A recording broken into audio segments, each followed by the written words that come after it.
बिहार में चुनावी बिगुल बजने से पहले एक नई जंग जारी है और ये जंग कोई और नहीं, वोटर लिस्ट की समीक्षा को लेकर है। विपक्ष सवाल उठा रहा है कि जिस आधार कार्ड को सबसे बड़ी पहचान के तौर पर देश में प्रसारित किया जा रहा है, उसे ही क्यों चुनाव आयोग ने वोटर समीक्षा के दौरान पहचान पत्र के तौर पर मानने की लिस्ट में नहीं रखा है।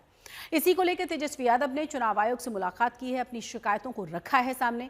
और इसी बीच लालू प्रसाद यादव ने खुले मंच से ऐलान कर दिया है कि तेजस्वी यादव को इस बार मुख्यमंत्री बनाना है। अब सवाल उठ रहा है कि वोटर लिस्ट के खेल में कौन होगा पास, कौन होगा फेल।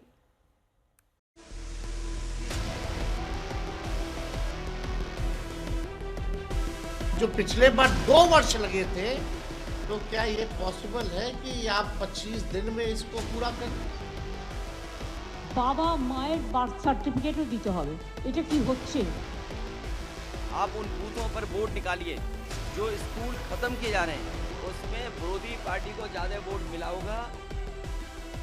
बिहार में कई लोगों के नाम नहीं आएंगे जो नहीं आ सकते, पूरी गारंटी दे रहा हूं मैं आपको, नहीं आएंगे कई लोगों के। क्या करेंगे फिर आप? तो पिछले असेंबली इलेक्शन का चुनाव जो है, जो एनडीए जीती वो सिर्फ चंद हजार वोटों से जीती हुई। बस इस बात से है कि आप किसको जोड़ रहे हैं और किसको हटा रहे हैं। इसके लिए पूरी एक ट्रांसपेरेंट व्यवस्था होनी चाहिए। जिनको आप हटा रहे हैं उनको अपील का या उनको अपनी बात रखने का मौका होना चाहिए। पूरे बिहार की नई वोटर्स लिस्ट बन जाए। पुरानी वोटर लिस्ट देने में, उसके बारे में सवाल पूछो तो जवाब देने में महीनों लग जाते हैं, जवाब नहीं आता। चुनावी राज्य बिहार में हलचल मची है। कोई कागज खोज रहा है, कोई पूछ रहा है कागज लाएं कहां से। तेजस्वी यादव की अगुवाई में महागठबंधन के नेता पटना में चुनाव आयोग के दफ्तर पहुंच गए, क्योंकि चुनाव आयोग वोटर लिस्ट की ऐसी समीक्षा कर रहा है जिसमें चुनावी अग्नि परीक्षा शुरू हो चुकी है। पहले क्यों का जवाब समझ लीजिए।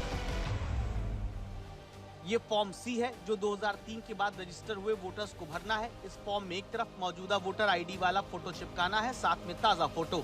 इसके बाद अपनी जन्म तिथि, आधार नंबर और मोबाइल नंबर भरना है। उसके बाद अपने पिता या अभिभावक का नाम और उनका इलेक्टोरल फोटो, आइडेंटिटी कार्ड यानी एपिक नंबर भरना है।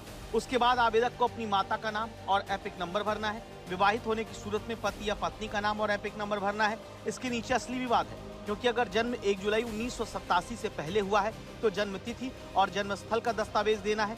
जन्म 1 जुलाई 1987 से 2 दिसंबर 2004 के बीच हुआ है तो अपनी माता या पिता के जन्म स्थल और जन्म तिथि के दस्तावेज देने हैं। और अगर जन्म 2 दिसंबर 2004 के बाद हुआ है तो आवेदक को अपने जन्म स्थल और जन्म तिथि के दस्तावेज संलग्न करने हैं।